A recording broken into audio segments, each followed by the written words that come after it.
이정효 감독의 축구를 보면 국내 여러 감독들과 비교했을 때 확실한 차별화를 가져간다는 걸 느낄 수가 있는데, 이 차별화는 근본적으로 이정효 감독이 해외 축구의 트렌드를 너무나 잘 따라가고 있기 때문에 나오는 거거든요. 예를 들면 과르디올라를 시작으로 해서 데제르비라던가 포스테코글로라던가 알론소, 클롭, 유럽에서 좋은 축구를 한다고 평가를 받는 여러 감독들이 최근에 가장 크게 고민하는 것 중에 하나가 상대의 전형에서 어떻게 공간을 만들어낼 것인가에 대한 고민을 많이 해요. 그리고 상대의 전형에 공간을 만드는 방법이 크게 두 가지로 생각을 해볼 수가 있습니다. 첫 번째는 좌우 측면을 흔드는 거거든요. 그래서 유럽에서도 여러 감독들이 한쪽 측면에서 공격을 전개하다가 상대 수비가 쏠리면 반대편 공간으로 빠르게 방향 전환을 해서 이 넓은 공간을 활용하려고 하죠. 그리고 이 넓은 공간을 활용할 때 중요한 건 뭐냐면 상대 수비가 끌려 나오게 되잖아요. 그런데 반대편으로 이동했다가 이 공간으로 끌려 나오면 당연히 모든 선수가 똑같은 속도로 같이 끌려 나오긴 힘듭니다. 아까 중앙에 쏠려 있을 때보다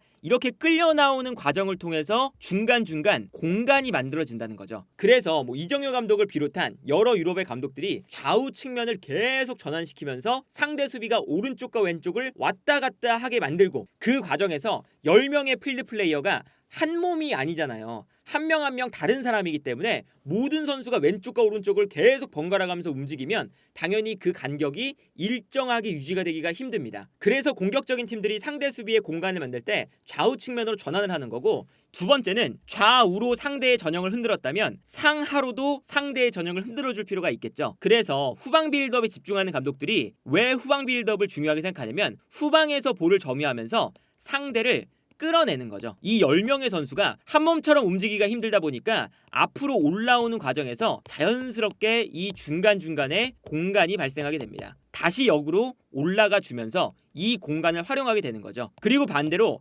상대를 이렇게 끌어들이면서 올라오게끔 만드는 것도 있지만 뒷공간으로 패스를 넣어주면서 상대를 물러나게 하는 것도 하나의 방법이에요. 그래서 결과적으로는 상대를 좌우로 흔들면서 좌우 간격을 넓히는 거, 그리고 상대를 끌어낸다거나 아니면 뒷공간으로 패스를 보내주면서 상하 간격을 넓히는 거, 이 두 가지를 가져가면서 상대의 전형에 공간을 얼마나 잘 만드느냐가 최근 축구의 트렌드거든요. 근데 이정효 감독이 바로 이러한 지점들을 너무나도 잘 가져가고 있습니다. 특히나 가장 인상적인 것 중에 하나가 광주의 축구가 상대의 수비를 본인들의 진영으로 끌어들인다는 거죠. 후방에서 볼을 소유하면서 상대가 전방 압박을 하게 만들잖아요. 여기서 상대의 공간을 만들었으면 이 공간으로 나가기 위해서는 후방에서 빌드업을 통해서 탈압박을 해야 됩니다. 특징 중에 하나가 중원 라인에 지난 경기를 기준으로 정우현과 최경록 선수가 있죠. 근데 이 두 선수에 더해서 안쪽으로 엄지성도 들어오고요. 최전방에 있는 이희균도 내려오면서 4명의 선수를 중원에 배치를 해요. 마치 맨시티가 만드는 전형과 비슷하죠. 미드필더 라인의 선수를 굉장히 많이 배치합니다. 그리고 여기서 포인트는 광주의 선수들이 이렇게 중앙 지역에 몰렸을 때 상대 선수들도 중원 지역에 쏠리게 되겠죠. 근데 이렇게 쏠렸을 때 이 중원에 있는 4명의 선수가 부지런히 움직여주면서 유기적으로 공간을 만들어내는 패턴 자체가 광주 선수들에게 너무나 잘 입력이 돼 있거든요. 정우현 선수가 보통 많이 내려올 때가 많아요. 정우현이 내려오면서 공간을 만들 때 이 공간으로 이희균이 들어간다거나, 이희균이 내려오면서 수비를 끌고 올라올 때 이때 엄지성이 이 공간으로 올라간다거나, 아니면 최경록이 올라가면서 이 공간을 쓴다거나, 아니면 최경록이 올라가면서 수비를 끌고 움직였을 때 엄지성이 왼쪽에서 중앙으로 들어왔지만 중앙으로 들어와서 중앙 지역에 발생하는 이 공간을 쓴다거나, 이 중앙에 있는 4명의 선수들이 서로 상대의 마크맨을 끌고 나오면서 공간 만들고, 그 공간을 다시 어떤 선수가 들어가면서 활용을 하고, 이러한 패턴이 너무나도 잘 준비가 되어 있죠. 그리고 여기에 대해서 상대를 끌어냈을 때 끌어냄과 동시에 한쪽 측면에서 빌드업이 전개가 되다가 반대편 측면으로 볼이 전개가 돼요. 이정효 감독의 광주가 후방에서 빌드업을 하면서 상대를 앞쪽으로 끌어낸 다음에 여기에 플러스 좌우 측면을 넓게 흔드는 거죠. 그러다 보니까 광주 자체가 상대의 전형을 상하 좌우로 계속 흔드는 모습이 나오거든요. 예를 들면 지난 경기 득점 장면을 전술판으로 생각을 해보면 두현석 선수가 먼저 볼을 잡고 있습니다. 상대가 압박을 들어오니까 여기서 안영규 선수가 뒤쪽에서 내려와줘요. 그래서 두현석이 안영규 선수한테 패스를 보내줍니다. 상대를 더 앞쪽으로 끌어내죠. 공간이 발생을 하기 시작하는데 그 공간으로 두현석 선수가 들어옵니다. 측면에 자연스럽게 공간이 났어요. 그리고 이 공간으로 최경록과 가브리엘이 내려오면서 이 공간을 활용을 합니다. 그리고 가브리엘에게 안영규가 패스를 보내주거든요. 근데 여기서 가브리엘이 볼을 잡으니까 이번에는 최경록이 높게 올라가면서 가브리엘이 안쪽으로 들어올 수 있을 만한 공간을 만들어줘요. 가브리엘이 안쪽으로 들어오니까 상대가 안쪽으로 움직일 수밖에 없잖아요. 한쪽 측면으로 쏠리는 순간 반대편으로 방향 전환이 일어나게 되는 거죠. 그런데 아까 말씀드렸던 것처럼 한쪽 측면에서 빌드업을 전개하다가 상대 선수들이 한쪽에 쏠릴 때 반대편으로 패스가 넘어가게 되면 당연히 이 공간으로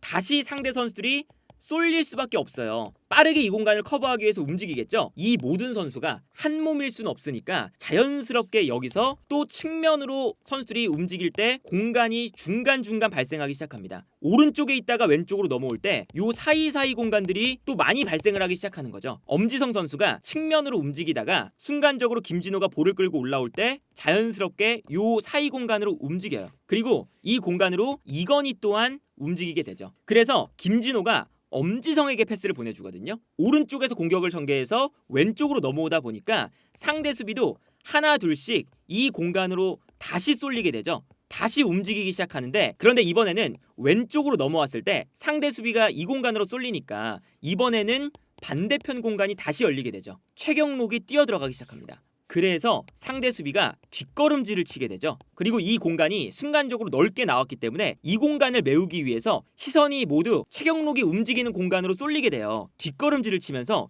많은 선수들이 움직입니다. 그런데 이때 요 앞 공간이 자연스럽게 열리게 되는 거죠. 그래서 이 공간으로 내려갔었던 이희균이 다시 올라오면서 패스를 받고 여기서 중거리 슈팅을 때릴 수 있는 찬스가 나왔고 이때 득점을 기록할 수가 있었죠. 그래서 지난 경기 득점이 나왔던 일련의 과정을 살펴보면 광주의 축구가 얼마나 상대의 전형에 공간을 잘 만드는지를 알 수가 있는 거죠. 먼저 끌어들이면서 상대의 수비 라인과 공격 라인 사이의 거리를 넓게 만들고 오른쪽 라인에서 공격을 전개하면서 상대의 전형을 한쪽으로 쏠리게 만들고, 그럴 때 반대편으로 전개가 되면서 다시 이 넓은 공간을 활용하고 상대가 이번에는 왼쪽으로 쏠리게끔 만들고, 그 과정에서 상대 전형에 공간이 생기니까 이번엔 반대편 공간으로 한 명의 선수가 뛰어가고, 그때 뒷걸음질을 치면서 그 공간을 막기 위해 허둥지둥 되니까 결국에는 수비 라인 앞에 중거리 슈팅을 때릴 수 있는 찬스가 만들어지게 된다. 이런 게 정말 아름다운 과정 속에서 만들어졌던 득점이라고 볼 수가 있겠고, 그래서 이제 최근에 유럽의 축구를 봐도요, 공격 축구를 하는 팀이 단순하게 라인만 올려서 상대 수비가 뒤로 물러나게끔 만들고 계속 상대 수비를 두드리지 않아요. 상대를 끌어내면서 공간을 만들길 원하고 있죠. 그 트렌드에 정말 잘 따라가고 있는 것이 광주라고 할 수가 있겠고, 이 장면에서 정우현 선수가 포포비치가 볼을 갖고 있을 때 살짝 내려와요. 그리고 이때 최경록 미드필더 한 명이 있고 최전방 공격수로 나왔던 이희균이 내려오고 있고요. 플러스 엄지성이 가운데로 들어와 있죠. 이 중원 라인에 정우현 선수가 내려가면서 한 명을 끌고 움직이니까 요 공간이 자연스럽게 비게 되죠. 어떤 선수든 내려갈 수가 있어요. 그리고 결국에는 이 공간으로 이희균 선수가 내려가게 되는데, 그 전에 포포비치가 볼을 갖고 있을 때 백패스를 하는 척을 하다가 상대가 골키퍼를 향해 달려가니까 정우현 선수가 살짝 앞으로 나와서 이 패스를 후방으로 보내지 않고 정우현에게 먼저 보내줍니다. 정우현 선수가 가운데에서 볼을 받죠. 여기서부터 이제 시작을 하는 건데, 아까 말씀드렸던 것처럼 정우현이 볼을 받을 때 수비가 정우현에게 끌려 나오니까 끌려 나오면서 만들어지는 공간으로 이희균이 내려오기 시작해요. 그리고 이때 왼쪽 라인에서 공격이 전개되니까 최경록은 살짝